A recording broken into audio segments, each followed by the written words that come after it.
구약 성경으로는 1295쪽의 말씀입니다. 미가서 6장 9절에서 12절까지 말씀 제가 봉독해 올립니다. 여호와께서 성읍을 향하여 외쳐 부르시나니 지혜는 주의 이름을 경외함이니라. 너희는 매가 예비되었나니 그것을 정하신 이가 누구인지 들을지니라.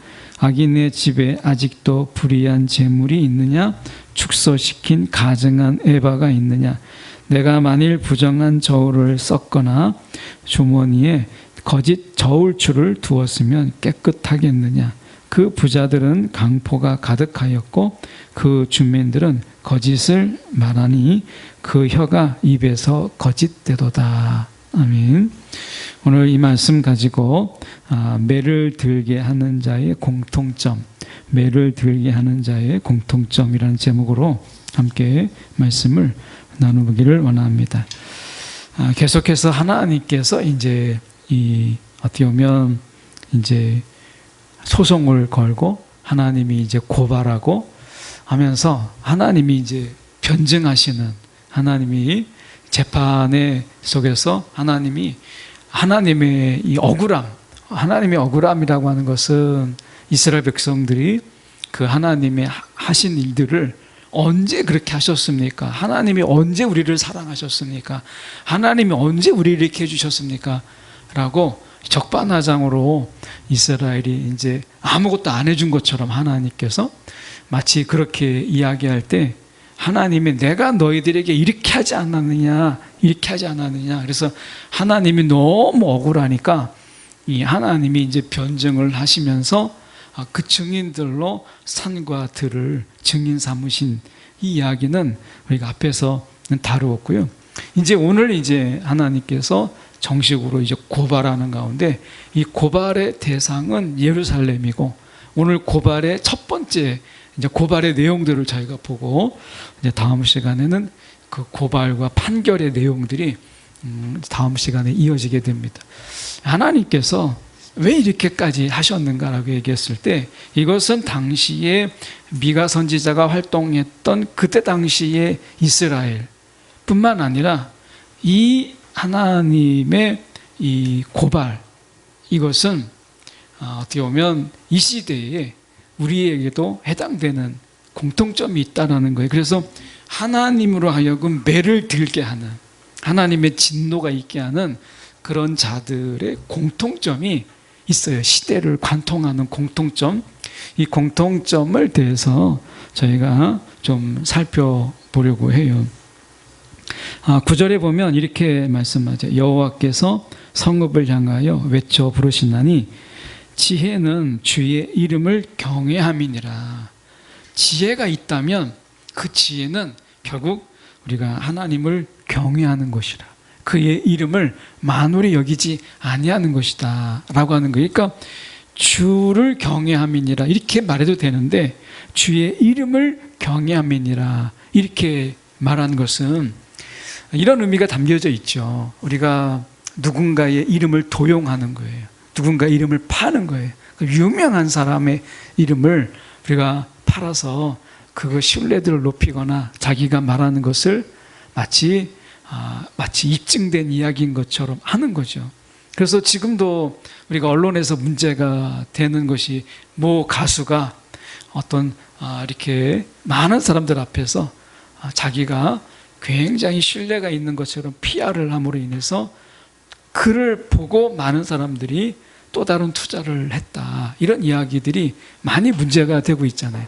그만큼 자기 이름에 이 이름이 있는 사람들은 그 항상 어떤 자리든지 자기 이름이 걸려 있기 때문에 조심해야 되는 거죠.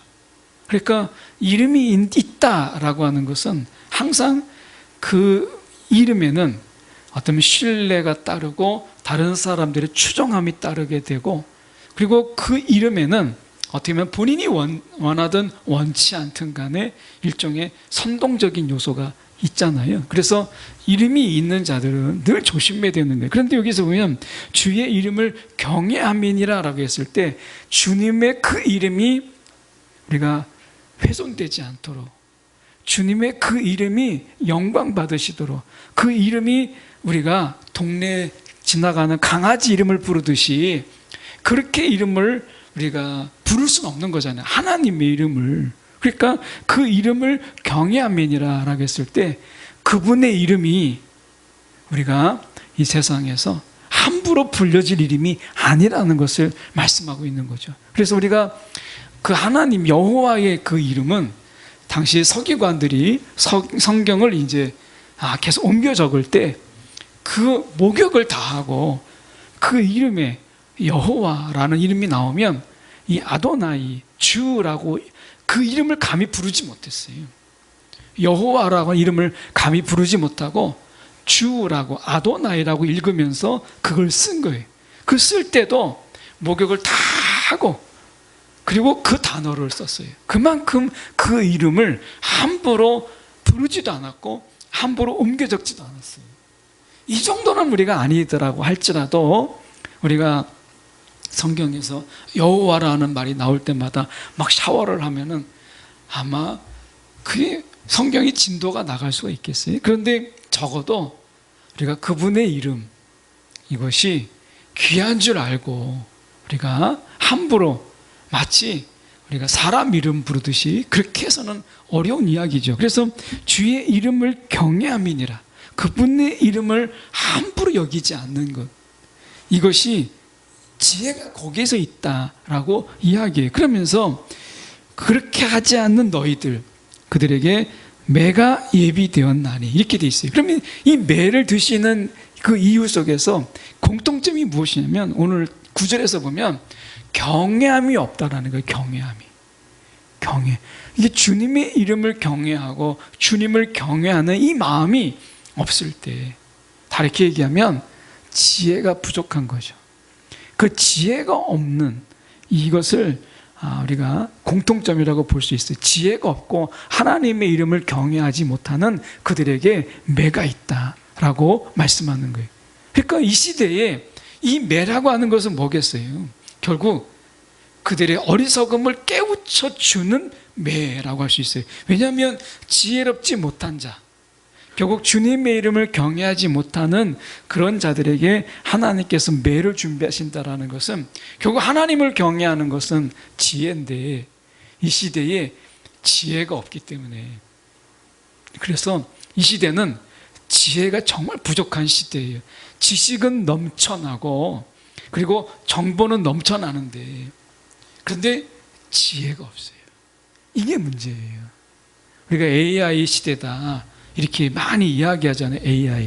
AI는 지식이에요.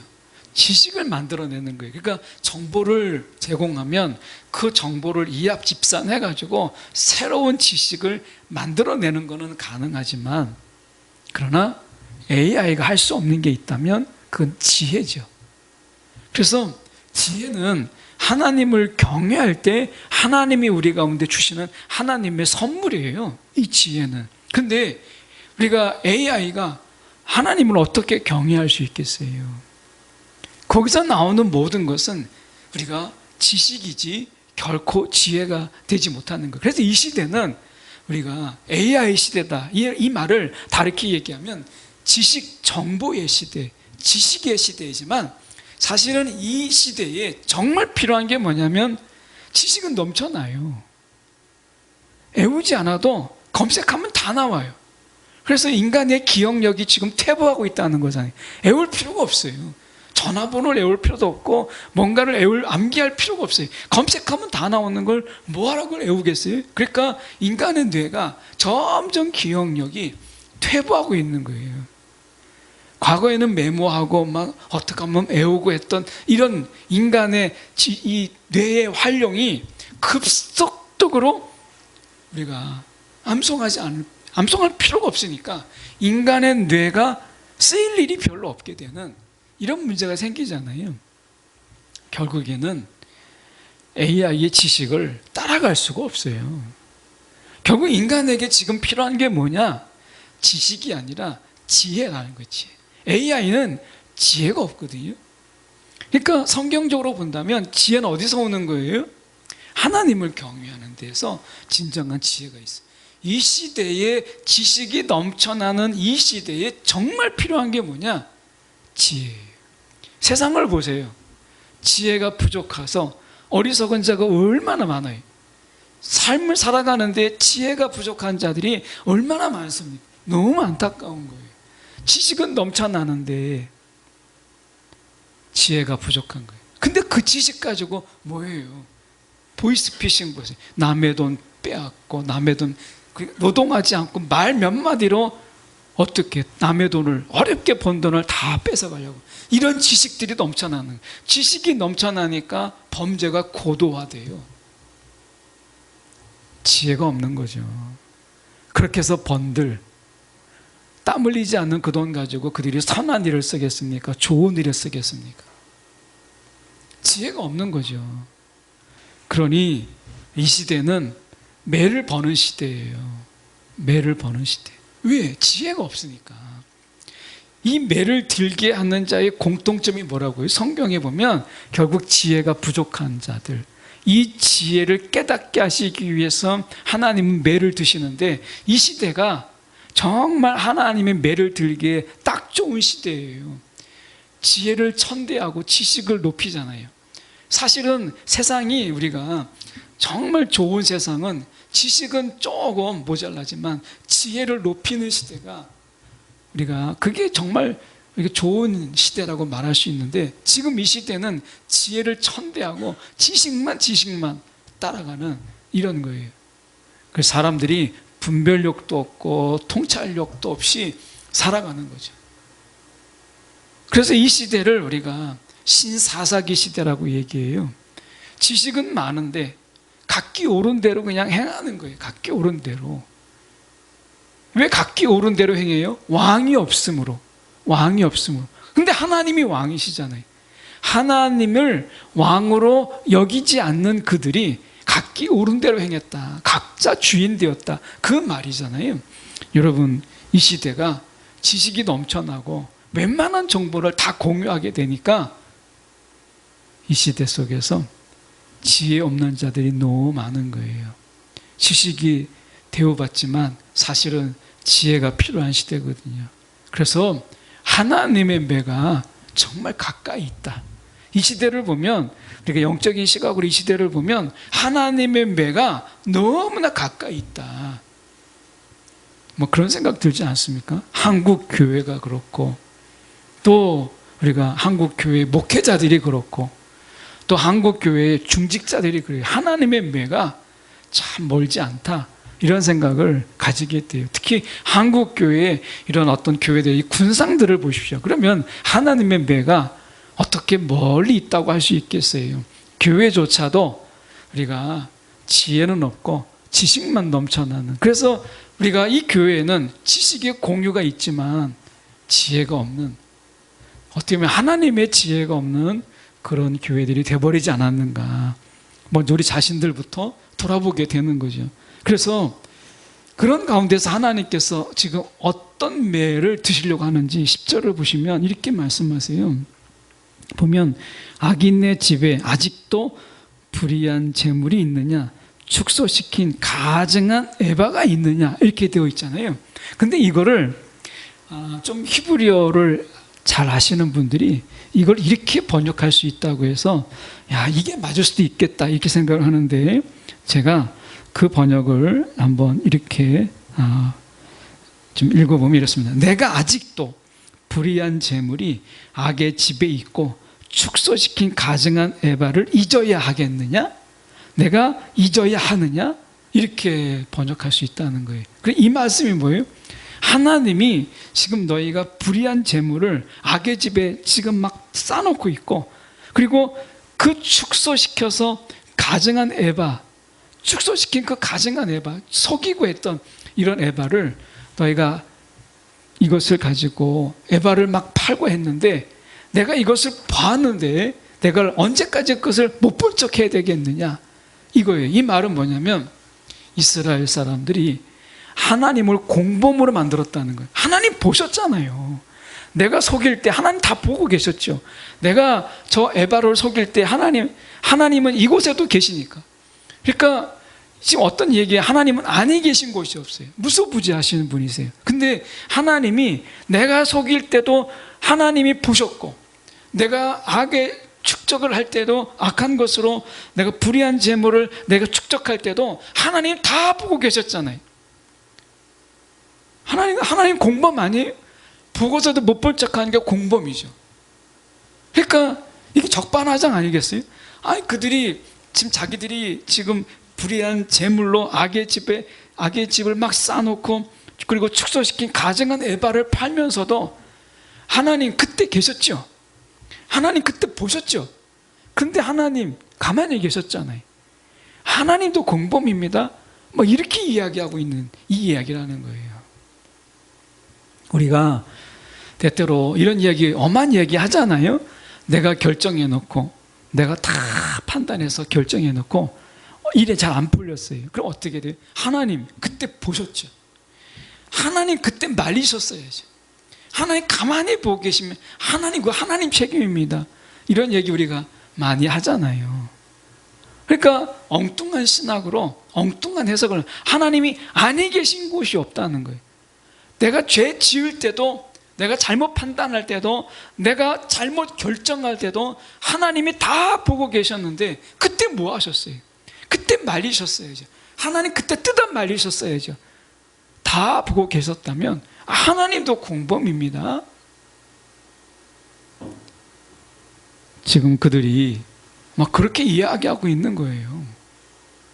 왜? 그럴듯하잖아요. 여러분, 하나님이 안에 계신 곳이 어디 있어요? 우리가 이야기하는 것도, 우리의 마음에 있는 것까지 다 헤아리시는 하나님이신데, 사람의 심중을 아시는 하나님께서 나를 사랑한다면 내가 잘못 결정하고 내 마음에 잘못된 길로 갈 때 하나님이 그때 막으셔야지. 일 다 벌어지고 이 불의한 재물을 악의 집에 다 쌓아놓고 가증한 에바를 이미 다 팔았는데 하나님 이제 와서 어떻게 하라고요? 뭐 이런 이야기입니다. 이거 하나님께서 뭐라고 말씀하셔야 되겠어요? 하나님 매를 들어야 되지 않겠어요? 이게 논리적으로 맞습니까? 왜 맞지 않죠? 하나님께서 지금 그들에게 기회를 주는 거잖아요. 기회. 그들이 잘못하고 있는데 하나님께서 그들의 신앙의 양심으로 돌이켜서 하나님 앞에 나와서 내가 정말 잘못했습니다. 내가 이 죄악을 범했습니다. 하나님, 내가 이걸 속였습니다. 내가 거짓을 이야기했습니다. 그래서 주님께 돌아오기를 오래 참으심으로 기다리시는 거죠. 하나님이 그때마다 벌하신다면 세상에 남을 사람이 누가 있어요? 하나님이 그때마다 그 벌하실 때마다 하나님이 그렇게 치신다고 한다면 살아남을 자가 누가 있겠어요? 다 죄인인데, 아니 세상에 죄가 없는 사람이 누가 있어요? 오직 이 땅에 사람의 몸으로 오신 예수 그리스도 외에는, 오직했으면 그 아담의 후손으로 오지 아니하시고 성령의 그 잉태하심으로 오셨겠어요? 세상에 생각해 보면 우리가 이 하나님께서 하나를 알고 둘을 모르는 거죠. 하나님 그때 계셨지가 아니라 하나님이 그때 보셨음에도 저를 용서해 주셨죠. 하나님 그때 다 아셨지만 하나님께서 기다려 주셨죠. 오래 참으셨죠. 이게 바른 신학이죠. 그러니 매를 들어야 되지 않겠어요? 예. 이게 뭐예요? 지식은 있는데 지혜가 없는 거예요. 이 매를 들어야 되는 거예요. 오늘 우리가 하나님을 하나는 알고 하나님의 둘을 모르는 그런 어리석은 자가 얼마나 많습니까?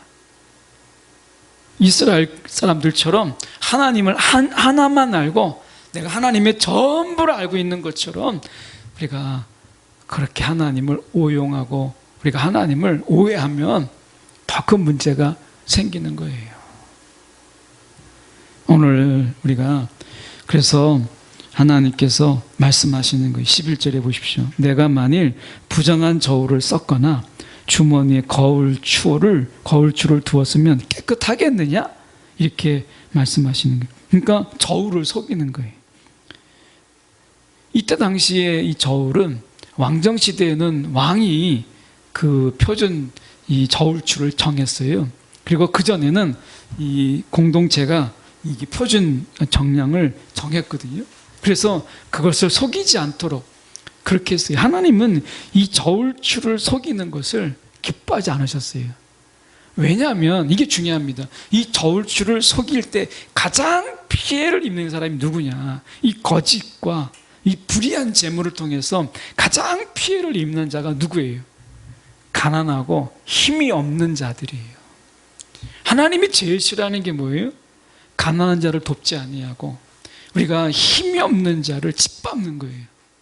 힘 없는 자에게 군림하고 강한 자에게 우리가 아부하는 것, 하나님이 그거 싫어하십니다.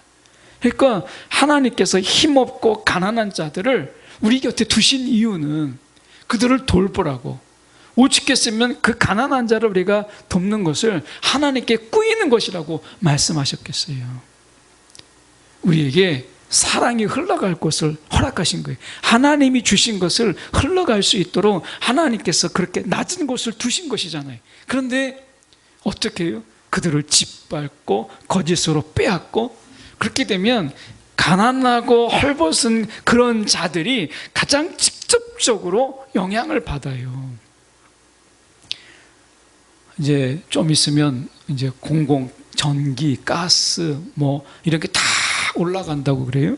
그러면 가장 힘든 사람들은요, 그 잠깐 올려도 그 쉽지가 않거든요.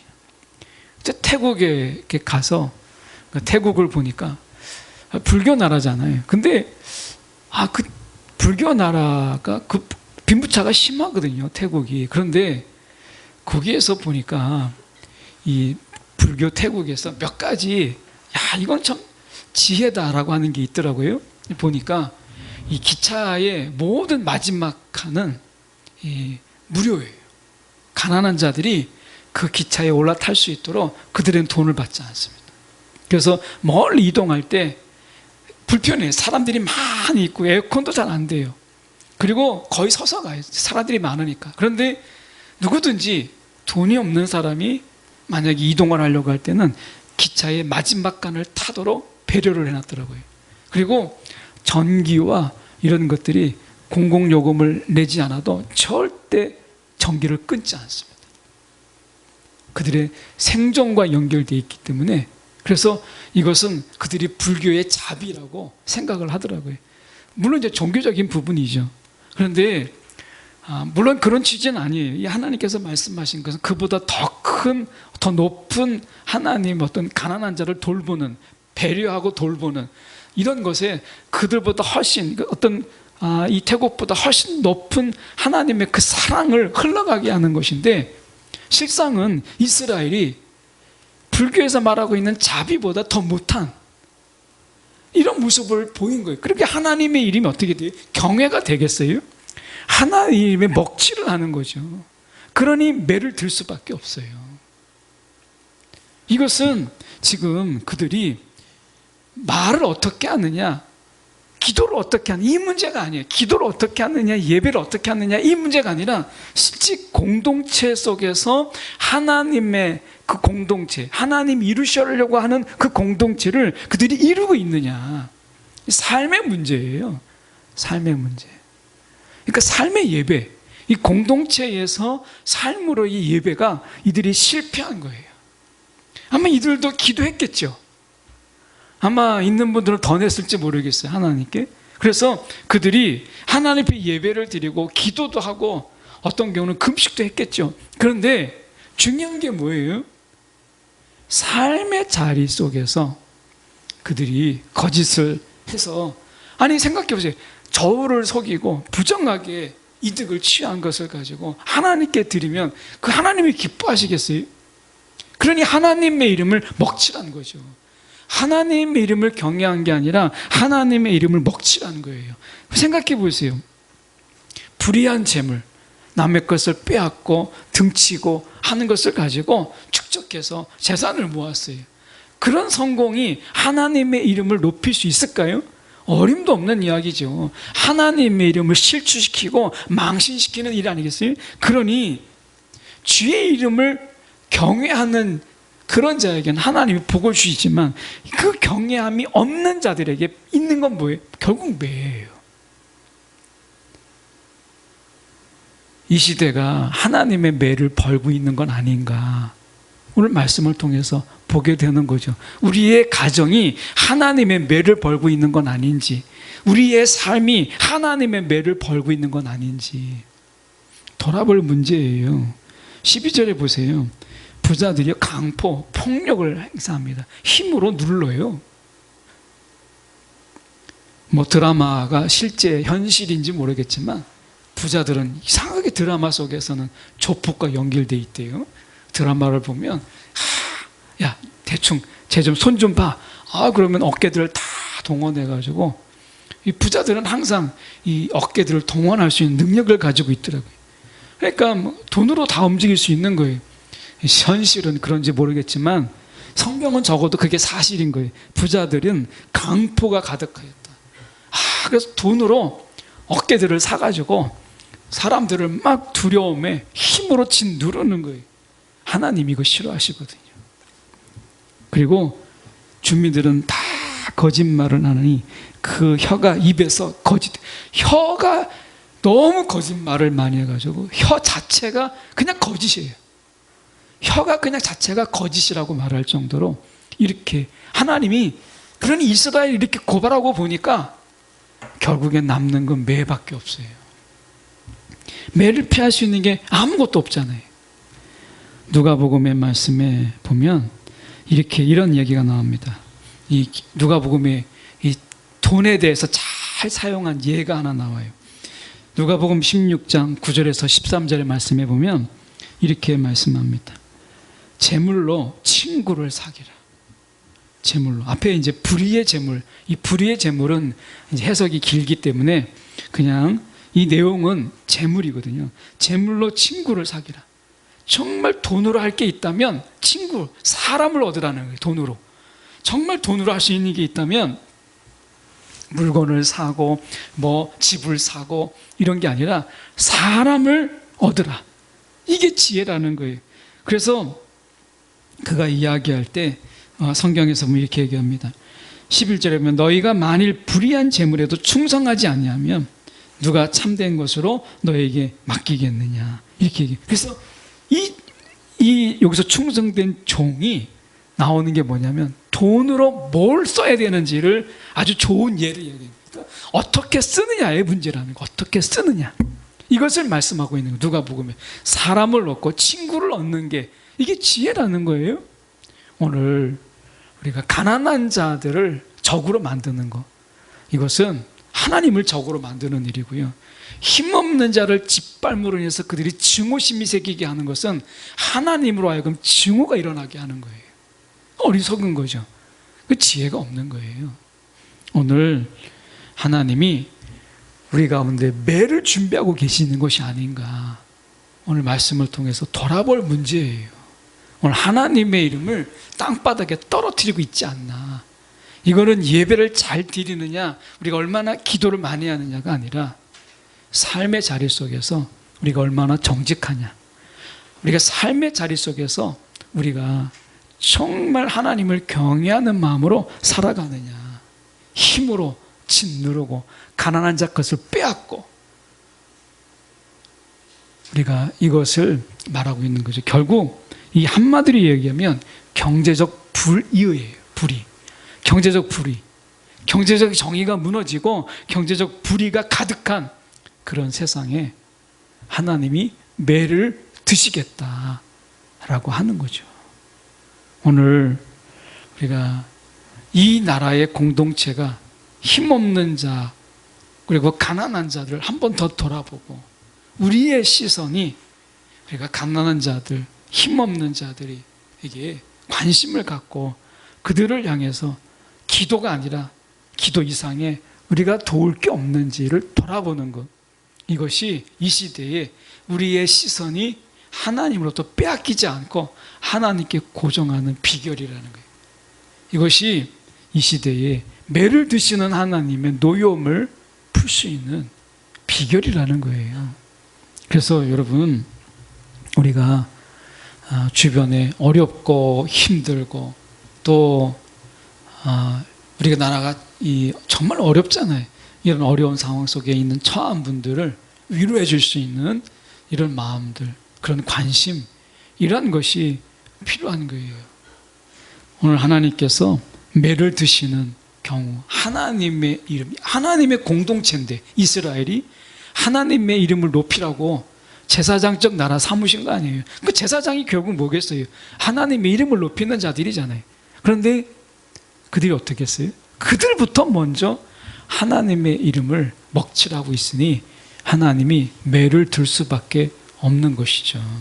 오늘 우리가 짧은 시간이지만 우리의 삶을 돌아봤으면 좋겠어요. 혹시 우리가 하나님의 매를 벌고 있는 것은 아닌지, 오늘 하나님의 매가 우리에게 가까이 있지 않는지, 하나님이 기회 주실 때 우리가 회개하고 하나님의 이름을 다시 높일 수 있는 지혜가 있는, 오늘 지식으로 살아가지 않고 우리가 하나님이 주시는 지혜로 살아가는 저와 여러분이 되기를 간절히 소망합니다.